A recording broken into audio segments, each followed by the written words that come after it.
वे आंखें कविता का तीसरा स्टेंजा। बिका दिया घर द्वार महाजन ने न ब्याज की कौड़ी छोड़ी, रह रहे आँखों में चुभती वह कुर्क हुई बरघों की जोड़ी। उजरी उसके सिवा किसे कब पास दुहाने आने देती, वह आँखों में नाचा करती उजड़ गई जो सुख की खेती। यहाँ पर कवि ने किसान की दयनीय स्थिति का वर्णन करते हुए कहा है कि महाजन ने अपना ऋण लेने के लिए, अपना ऋण उगाने के लिए, ब्याज की रकम को उगाने के लिए किसान के घर बार को नीलाम करवा दिया। उसने अपनी एक एक कौड़ी संपूर्ण ऋण उगा लिया। ऐसा करते समय उसे किसान पर जरा भी दया नहीं आई। उसने किसान की जीविका का एकमात्र साधन जो उसके पास बैलों की जोड़ी थी वो भी नीलाम कर दी। सुंदर बैलों की जोड़ी को भी नीलाम करवा दिया। किसान विवश होकर अपने कुर्क हुए यानी कि नीलाम हुए बैलों की जोड़ी को देखता रह गया, किंतु कुछ नहीं कर सका। उजरी नाम की उसके पास एक गाय थी जो एकमात्र उसके पास वही साधन था जिससे वह रोटी खाता था। किसान विवश होकर अपने बैलों को तो बचा नहीं पाया, लेकिन उसके पास जो एक गाय थी वह गाय भी बिक गई। जो उजरी गाय थी उसके पास, वह केवल उसी को दूध देती थी और वह किसी को पास आने नहीं देती थी।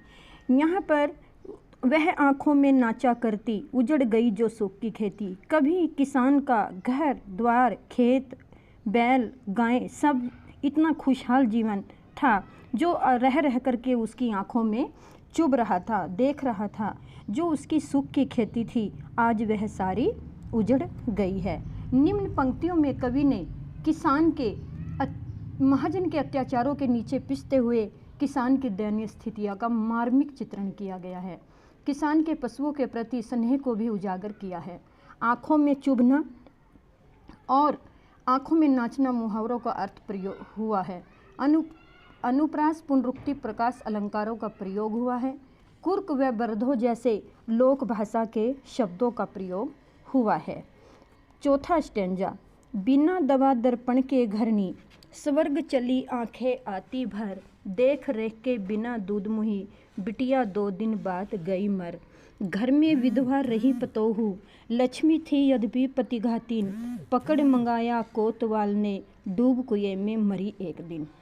यहाँ कवि ने कहा है, कवि ने किसान की गरीबी की ओर संकेत करते हुए कहा कि किसान के घर में उसकी बीमार पत्नी का इलाज करवाने के लिए पर्याप्त धन नहीं था।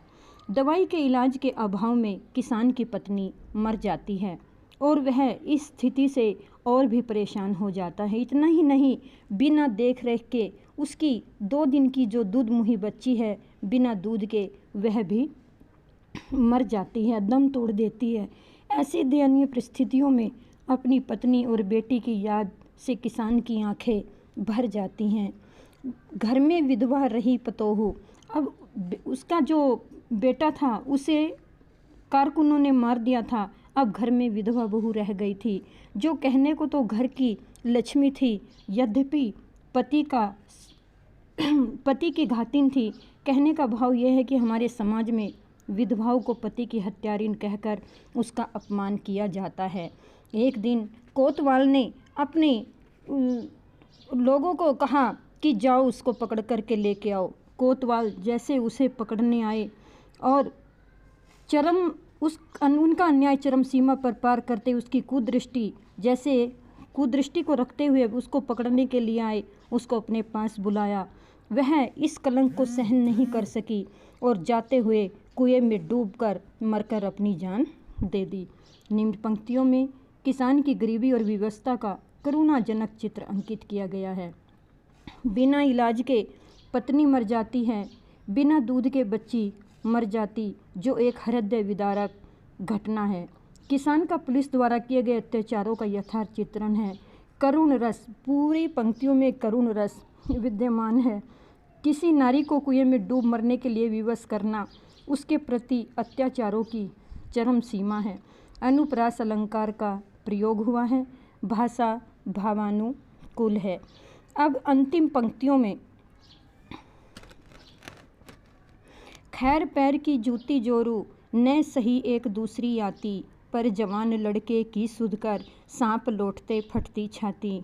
पिछले सुख की स्मृति आँखों में क्षण भर एक चमक है लाती, तुरंत शून्य में गड़ वह चितवन तीखी नोक सदृश बन जाती। निम्न पंक्तियों में कवि कहता है कि मेरी पत्नी तो मरी, वह तो पैर की जूती के समान है। मनुष्य चाहे तो एक जूती फटने पर उसे त्याग कर दूसरी खरीद लेता है, वह भी दूसरा विवाह करके दूसरी पत्नी ला सकता था, किंतु जवान बेटे की जब याद आती है तो उसके कलेजे पर सांप लौटते हैं और उसकी छाती दर्द से फटने लगती है।